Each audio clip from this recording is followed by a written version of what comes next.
नमस्कार। सबसे पहले ज्ञान विज्ञान के दर्शकों को नए साल की शुभकामनाएं। नए साल के इस पहले अंक में हम बात करेंगे वैज्ञानिक हस्तक्षेपों द्वारा जम्मू कश्मीर के किसानों का जनजीवन बदलने वाले अरोमा मिशन की। बताएंगे कैसे स्वस्थ भारत निर्माण में सहायक होगा IIT कानपुर में स्थापित हेल्थ ATM। खबरें और भी होंगी, लेकिन शुरुआत करते हैं इस अंक की सुर्खियों से। विज्ञान प्रसार की मासिक पत्रिकाओं का विमोचन मातृभाषा में विज्ञान संचार को बढ़ावा देने के प्रयासों को मजबूत करेगी। विज्ञान प्रसार की हिंदी, अंग्रेजी और उर्दू में जारी विज्ञान पत्रिकाएं। IIT कानपुर में हेल्थ ATM की शुरुआत। इलेक्ट्रॉनिक व्यक्तिगत स्वास्थ्य डेटा जमा करने और उनके आधार पर समाधान विकसित करने में सहायक होगा ये टेलीमेडिसिन मंच। पर्पल क्रांति का अगला चरण अरोमा मिशन 2.0। पहले चरण की सफलता के बाद अब जम्मू संभाग को सुगंध उद्योग केंद्र के तौर पर ब्रांड करने पर दिया जाएगा जोर। और देश दुनिया की ताजा वैज्ञानिक गतिविधियों पर एक नजर। नई कोविड वैक्सीन कोर्बेवैक्स को मिली आपातकालीन उपयोग की मंजूरी से नासा के जेम्स वेब स्पेस टेलीस्कोप की तैनाती तक की जानकारी साइंस एक्सप्रेस में।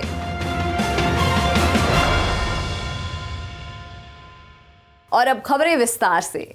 29 दिसंबर को केंद्रीय विज्ञान एवं प्रौद्योगिकी और पृथ्वी विज्ञान मंत्री डॉक्टर जितेंद्र सिंह ने विज्ञान प्रसार की 2 मासिक विज्ञान पत्रिकाओं का विमोचन किया। इनमें ड्रीम 2047 पत्रिका का हिंदी, अंग्रेजी और तजस्सुस नाम से उर्दू संस्करण शामिल हैं। विज्ञान प्रसार पिछले 3 दशक से विज्ञान संचार का काम करता आ रहा है।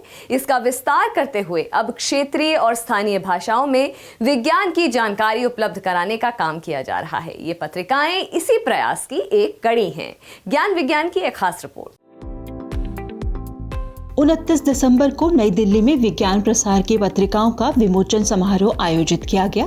मुख्य अतिथि के तौर पर कार्यक्रम में पहुंचे केंद्रीय विज्ञान एवं प्रौद्योगिकी और पृथ्वी विज्ञान मंत्री डॉक्टर जितेंद्र सिंह ने ड्रीम 2047 पत्रिका के हिंदी और अंग्रेजी संस्करण के साथ तजस्सुस नाम से शुरू की जा रही उर्दू की मासिक पत्रिका का विमोचन किया।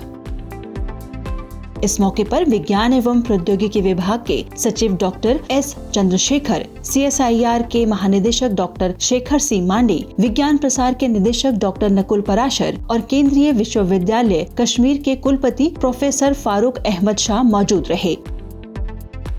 यह पत्रिकाएं विज्ञान प्रसार द्वारा जन जन तक उनकी मातृभाषा में विज्ञान पहुंचाने की मुहिम का हिस्सा है, जिसमें बहुत जल्द कश्मीरी और डोगरी भाषा को भी शामिल किया जाएगा।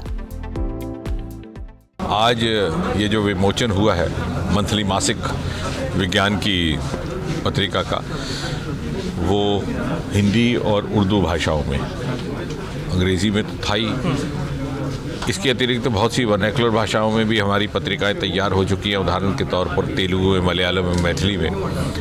अगले चरण में कुछ ही दिनों के बाद, कुछ ही समय के बाद हम डोगरी, कश्मीरी, उड़िया और पूर्वोत्तर की कुछ भाषाओं को लेकर के भी इस प्रकार की पत्रिकाएं विमोचित करेंगे। और इसके पीछे का भाव ये है कि अपनी भाषा में हर व्यक्ति को विज्ञान का अध्ययन करने का अवसर मिले, ताकि भाषा का ज्ञान या अंग्रेजी का ज्ञान ना होने के कारण उसे कोई डिसएडवांटेज ना रहे। ड्रीम 2047 विज्ञान प्रसार की ड्रीम 2047 पत्रिका का नया संस्करण है। वहीं तजस्सुस उर्दू भाषी लोगों में, खासकर जम्मू कश्मीर में विज्ञान संचार का माध्यम बनेगी। यह अपनी तरह की पहली पूरी तरह विज्ञान और प्रौद्योगिकी से जुड़ी उर्दू मासिक पत्रिका है, जिसे कश्मीर स्थित केंद्रीय विश्वविद्यालय और कश्मीर विश्वविद्यालय के सहयोग से शुरू किया गया है। विज्ञान और प्रौद्योगिकी जैसे विषय उर्दू में लिखे जाते रहे हैं, लेकिन हम उन क्षेत्रों की पहचान नहीं कर पा रहे थे हम उर्दू में विज्ञान का सही अनुवाद और संचार कर सकने वाले लोगों की पहचान नहीं कर पा रहे थे। लेकिन अब विज्ञान प्रसार की कोशिश से यह प्रयास किए गए हैं। मुझे खुशी है कि उर्दू को शामिल किया गया है। अब तक 14-15 भाषाओं का इस्तेमाल विज्ञान के प्रचार प्रसार के लिए किया जा चुका है और आज उर्दू भी शामिल हो गई है। भारत सरकार के विज्ञान एवं प्रौद्योगिकी विभाग की स्वायत्त संस्था विज्ञान प्रसार पिछले 32 सालों से देश में विज्ञान के संचार और प्रसार का काम करती आ रही है। विज्ञान प्रसार ने विज्ञान सम्मेलनों, प्रयोगात्मक गतिविधियों, विज्ञान फिल्मों, प्रिंट, टीवी, रेडियो, इंटरनेट और OTT मंच जैसे माध्यमों के द्वारा लगातार विज्ञान लोकप्रियकरण का काम किया है, जिसमें अब science communication, popularisation and it's extension यानी स्कोप फॉर ऑल अभियान भी जुड़ गया है। इसके तहत देश की तमाम क्षेत्रीय और स्थानीय भाषाओं में विज्ञान को लोगों तक पहुंचाने पर जोर दिया जा रहा है। कई वर्षों से ड्रीम 2047 का हिंदी अंग्रेजी में हम प्रकाशन करते आ रहे हैं और अब ये ज़रूरी था कि ये दोनों जो मासिक न्यूज़लेटर्स हैं इनको एक पत्रिका का स्वरूप मिले, विस्तृत हों और विज्ञान की पत्रिकाएं हैं जिनकी जो कमी महसूस की जाती है उसको हम पूरा कर सकें। इसमें भारतीय भाषाओं का एक बहुत बड़ा स्थान है, इसमें उर्दू का एक बहुत बड़ा स्थान है, इसलिए हमने इसके अंदर तजस्सुस नाम की एक मंथली मैगज़ीन को शुरू किया और आज इस मैगज़ीन को पहली बार हमारे जो कश्मीर में जो हमारे साथ जो काम कर रहे हैं हमारे पार्टनर्स हैं सेंट्रल यूनिवर्सिटी ऑफ कश्मीर, उनके द्वारा पहली बार ये प्रकाशित हुई, जिसका आज हमने विमोचन किया। एक जागरूक और तथ्यात्मक सोच वाले भारतीय समाज का निर्माण तभी हो सकता है जब भारतीय भाषाओं में विज्ञान संचार और शिक्षा को बढ़ावा दिया जाए। विज्ञान प्रसार की यह कोशिश न सिर्फ जन जन तक विज्ञान और प्रौद्योगिकी से जुड़ी जानकारी पहुंचाने में मददगार होगी, बल्कि अपनी मातृभाषा में विज्ञान को पढ़कर हर समुदाय के युवाओं का आत्मविश्वास और विज्ञान में रुचि बढ़ेगी।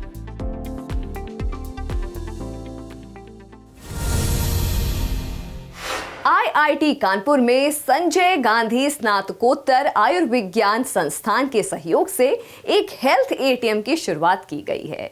ये एक टेलीमेडिसिन मंच है जिसके द्वारा बिना डॉक्टर के पास जाए लोगों के स्वास्थ्य का पूरा परीक्षण किया जा सकता है। ये हेल्थ ATM व्यक्तिगत स्वास्थ्य आंकड़े जुटाने और उनके आधार पर बेहतर समाधान तैयार करने में भी सहायक होगा। ज्यादा जानकारी के लिए देखते हैं ज्ञान विज्ञान की रिपोर्ट। दूरसंचार प्रौद्योगिकी के विकास और वायरलेस आधारित इंटरनेट प्रणालियों ने डिजिटल सेवाओं को बढ़ावा दिया है। अब सरकारी योजनाएं, सेवाएं, बैंकिंग सेवाएं त्वरित और आसान हो गई हैं। ये मंच अब स्वास्थ्य सेवा प्रदान करने में भी मददगार बन रहा है। जन सेवाओं को हर व्यक्ति तक पहुंचाने के डिजिटल भारत अभियान के तहत भारत सरकार का राष्ट्रीय स्वास्थ्य प्राधिकरण इस दिशा में तेजी से काम कर रहा है। खासकर कोविड-19 महामारी के दौरान इस तरह की सेवाओं की जरूरत को ज्यादा महसूस किया गया।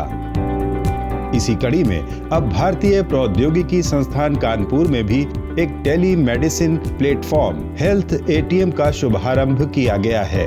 संजय गांधी स्नातकोत्तर आयुर्विज्ञान संस्थान लखनऊ के सहयोग से लगाया गया ये सिस्टम प्रयोगात्मक तौर पर अभी IIT कैंपस निवासियों के इलेक्ट्रॉनिक व्यक्तिगत स्वास्थ्य रिकॉर्ड के आंकड़े जमा करने में मदद करेगा, जिससे लोगों के स्वास्थ्य मानकों की निगरानी, नैदानिक परीक्षण और निदान के लिए शोध करने में सहायता मिलेगी।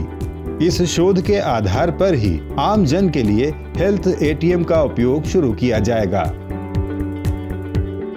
ये जो सिस्टम है इसमें हम रिसर्च करने वाले हैं। किस तरह की रिसर्च जो है, हम कैसे smart health care, personalised health care हमारा IIT कानपुर की जितने सारे रेसिडेंट है उनको दे सके। उसमें अलर्ट किया जा सकता है पेशेंट को, डॉक्टर को भी अलर्ट किया जा सकता है और हेल्थ स्कोर भी हमारा जो ऐप होगा उसमें हेल्थ स्कोर दिया जाएगा, आप कितने हेल्दी हो। एक बार ये अगर सही इसकी इस्तेमाल हो सकता है, हो जाता है IIT कानपुर कैंपस में, तो फिर ये इसकी स्केलेबल होगा। अब ये लखनऊ में स्मार्ट सिटी के दायरे में इसको बड़ा किया जाएगा।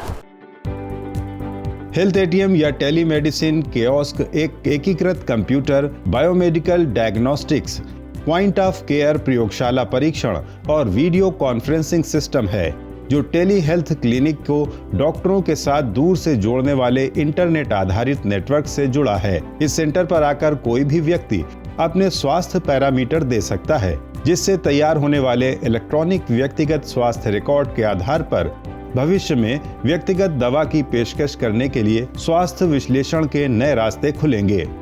अभी इस प्रयोग का फोकस कोविड-19 संक्रमण से उबरने के दौरान सभी रोगियों के स्वास्थ्य का विश्लेषण करना है, ताकि श्वसन, हृदय और अन्य शरीर प्रणालियों पर इसके प्रभावों का अध्ययन कर उनका निदान किया जा सके।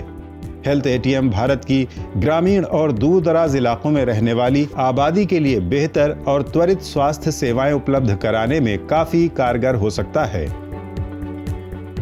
जो गांव में रहते हैं उनको एक्सेसिबल नहीं हेल्थ केयर के लिए, so primary health centre, sub centre level में अगर हम डिप्लॉय करें उसके, सो जो गांव लोग हैं वो तो दूर दराज से ट्रैवल कर नहीं सकते हैं, सो वहाँ आके वो अपना सारी चेकअप करा सकते हैं और उसका मेडिकल रिकॉर्ड है और सब बेसिक प्राइमरी जो डाटा होता है, ब्लड प्रेशर, पल्स वगैरह, उसको आपने वहीं से गांव से शहर का डॉक्टर पास भेज सकते हैं। कुछ ऐसे भी एरिया है हमारा जो कि हिल रीजन में है, माउंटेन में है, बहुत दूर दराज जहाँ भी रास्ते पे नहीं होता है, कि मत मान लीजिए अपने पहाड़ एरिया में अपने कोई यातायात नहीं हो पाता है, वहाँ पे भी डिजास्टर साइट्स में, कि कोविड टाइम पे जैसे मान लीजिए बिल्कुल सब बंद पड़ा हुआ, लॉकडाउन पड़ा हुआ है, उसका भी उस टाइम में इस्तेमाल किया जा सकता है। डिजिटल स्वास्थ्य देखभाल सेवा आज सबसे उपयोगी समाधान बनकर उभरी है। इसके द्वारा सुविधाओं की कमी वाले क्षेत्रों को भी वास्तविक समय में उन्नत स्वास्थ्य सेवाओं और चिकित्सा विशेषज्ञों से जोड़ा जा सकता है। टेलीमेडिसिन मंच और हेल्थ एटीएम जैसी नवीन सुविधाएं देश को कोरोना महामारी जैसी चुनौतियों से निपटने के लिए तैयार करने के साथ देश के स्वास्थ्य की सटीक निगरानी करने में सहायक होंगी। भारत सरकार के वैज्ञानिक तथा औद्योगिक अनुसंधान परिषद द्वारा शुरू किए गए अरोमा मिशन ने देश को अरोमा इंडस्ट्री के क्षेत्र में सबल बनाने और किसानों की आय बढ़ाने का काम किया है। खासकर जम्मू संभाग के दुर्गम इलाकों में लैवेंडर की खेती रोजगार का प्रमुख साधन बन रही है। अब अरोमा मिशन का दूसरा चरण शुरू किया गया है, जिसके तहत डोडा जिले को लैवेंडर वैली के रूप में स्थापित करने का लक्ष्य है। इसी कड़ी में CSIR IIIM द्वारा किसानों को 8 लाख पौधे बांटे जा चुके हैं। पेश है ये रिपोर्ट। पहाड़ी और दुर्गम क्षेत्रों के किसानों की आय बढ़ाने के उद्देश्य से भारत सरकार ने वैज्ञानिक तथा औद्योगिक अनुसंधान परिषद की प्रयोगशालाओं द्वारा प्रचारित की जा रही सुगंधित पौधों की खेती की तकनीक को अरोमा मिशन में बदल दिया। इस मिशन के तहत जम्मू स्थित CSIR के भारतीय संवेद औषध संस्थान द्वारा साल 2017 में जम्मू संभाग के कई दूर दराज पिछड़े माने जाने वाले जिलों में पर्पल रेवोल्यूशन के तौर पर लेवेंडर की खेती को बढ़ावा दिया गया। उधमपुर, रियासी, कठुआ, किश्तवाड़ और डोडा जिलों में IIIM ने किसानों को सुगंधित पौधों की खेती के प्रति जागरूक किया, उन्हें प्रशिक्षित कर लेवेंडर प्लांट उपलब्ध कराए। अरोमा मिशन का 2017 से 2020 तक पहला चरण सफलतापूर्वक पूरा हो गया। जब हमने CSIR अरोमा मिशन शुरू किया 2017 में और उसका पहला फेज़ हमने सक्सेसफुली 2020 में संपन्न किया और आज हम उसका सेकंड फेज़ चला रहे हैं 2020 से, जो कि 2023 तक चलेगा।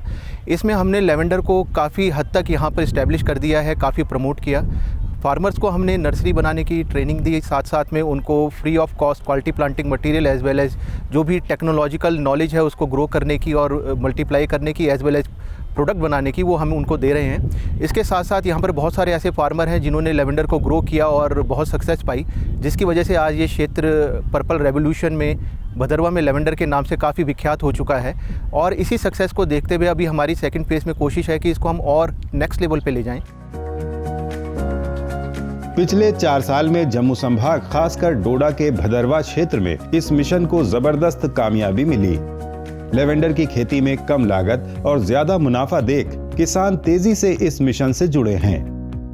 इस कामयाबी को देखते हुए विज्ञान और प्रौद्योगिकी मंत्रालय द्वारा अब अरोमा मिशन 2.0 की शुरुआत की गई है। इस चरण को शुरू करने के लिए हाल ही में CSIR IIIM ने मिशन से जुड़े बड़े किसानों और उद्योगों के सहयोग से जम्मू संभाग में लेवेंडर प्लांट वितरण और प्रशिक्षण शिविर आयोजित किए और भदरवाह सहित पूरे क्षेत्र में किसानों को 8 लाख से ज्यादा पौधे बांटे। पहले मैं मक्की की खेती करता था, तो उसमें इतना फ़ायदा नहीं था। तो कि भाई ने मुझे बताया कि लेवेंडर के बारे में, तो मैं आज आप यहाँ पर आया हूँ, तो मुझे दिया गया हुआ है। देखते हैं, इंशाल्लाह देखते हैं कि इसमें कितना फ़ायदा है। इसमें फ़ायदा है लेवेंडर में, एक तो इससे तेल निकलता है, अगर तेल ना बिके तो इसका ये जो प्लांट है ये भी बिकता है, इसका बूटा भी बिकता है। ये काफ़ी फ़ायदेमंद है उन लड़कों उन यंगस्टर्स के लिए जो बेकार हैं। जी, प्लांटिंग मटेरियल यहाँ पे बिल्कुल फ्री ऑफ कॉस्ट दिया गया है। जो साइंटिस्ट आए थे यहाँ पे IIM जम्मू से, तो यहाँ पे पैसा मैंने एज ए पे आपने कुछ नहीं किया है। 3 साल पहले मुझे थे लेवेंडर 3000 फ्री, तो मैंने लगाया, तो 2 सालों में मैंने 2.25 लाख का तेल दिया भारत भूषण को। उसके बाद बीज भी दिया। आज भी 555 वालों ने मुझे 5-6 हज़ार प्लांट्स दिए मुफ्त। मक्की होती थी 10%, इसमें 90% फ़ायदा हुआ हमें।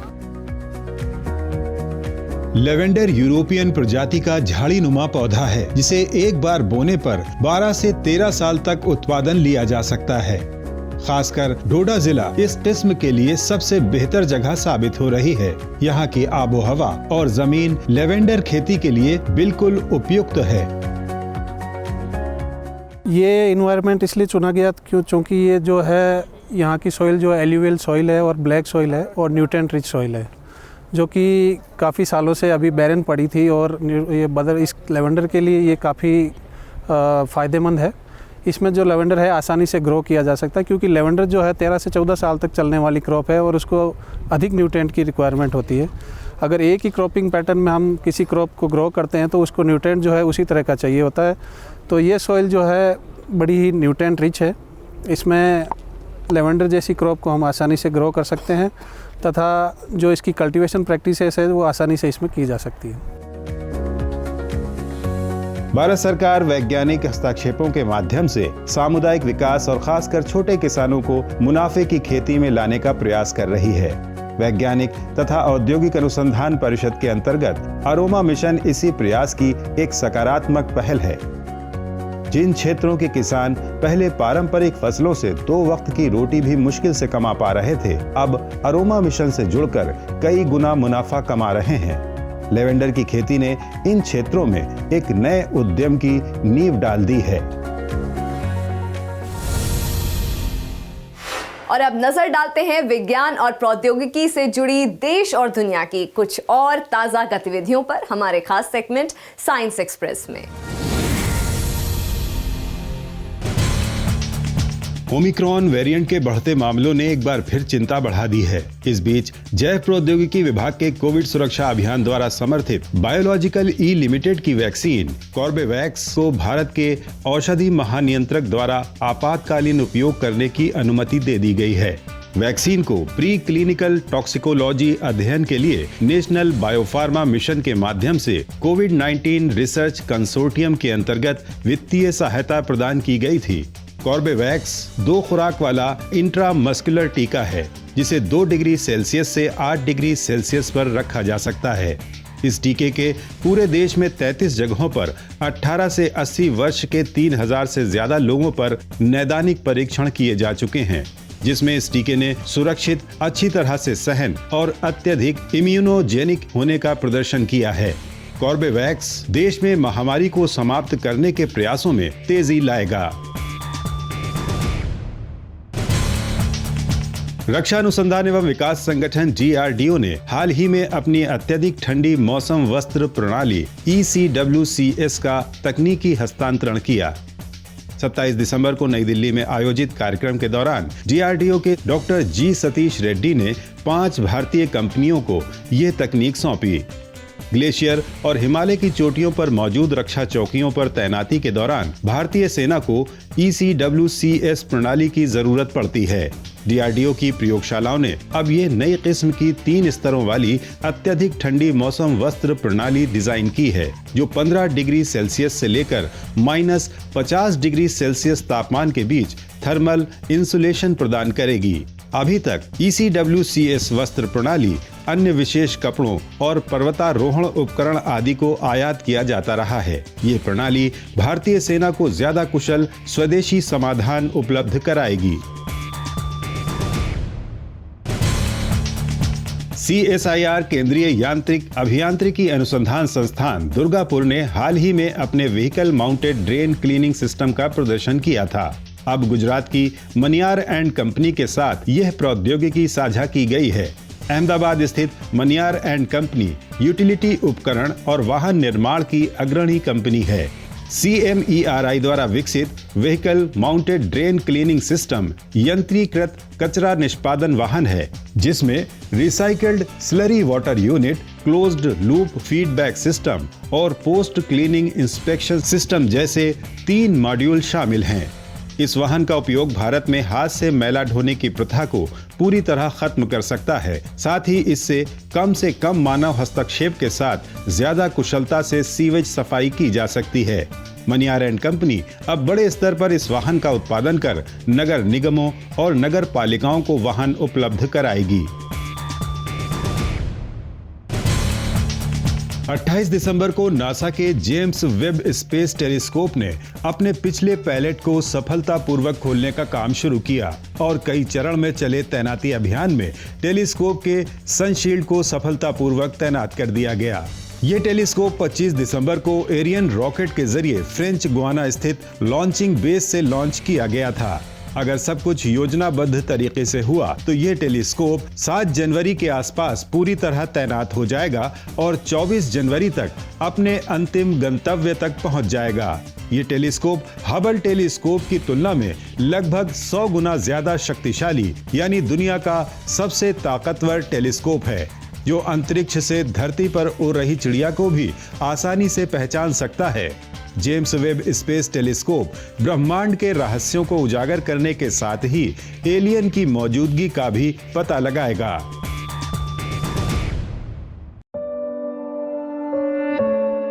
आधुनिक युग के डार्विन कहे जाने वाले अमेरिकी प्रकृतिवादी वैज्ञानिक E.O. विल्सन का 26 दिसंबर को निधन हो गया।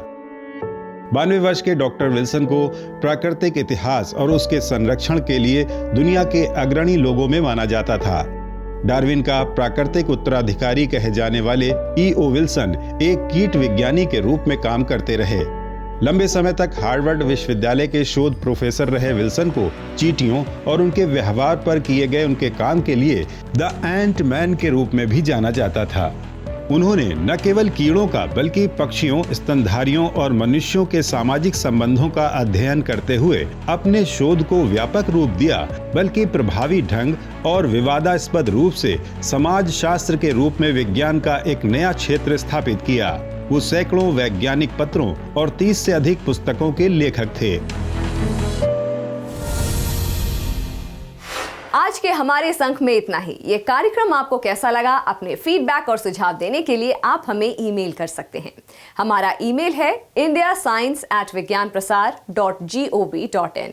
आप अपनी राय हमें डाक के द्वारा भी भेज सकते हैं। हमारा पता है विज्ञान प्रसार, A50 सेक्टर 62, नोएडा 201309, उत्तर प्रदेश। विज्ञान, प्रौद्योगिकी, आविष्कार और नवाचार से जुड़ी ताज़ा जानकारियों के साथ अगले हफ्ते इसी वक्त इसी चैनल पर फिर होंगे हाजिर। तो बने रहिए हमारे साथ वैज्ञानिक सोच के साथ। एक बार फिर ज्ञान विज्ञान की तरफ से आप सभी को 2022 की शुभकामनाएं। नमस्कार।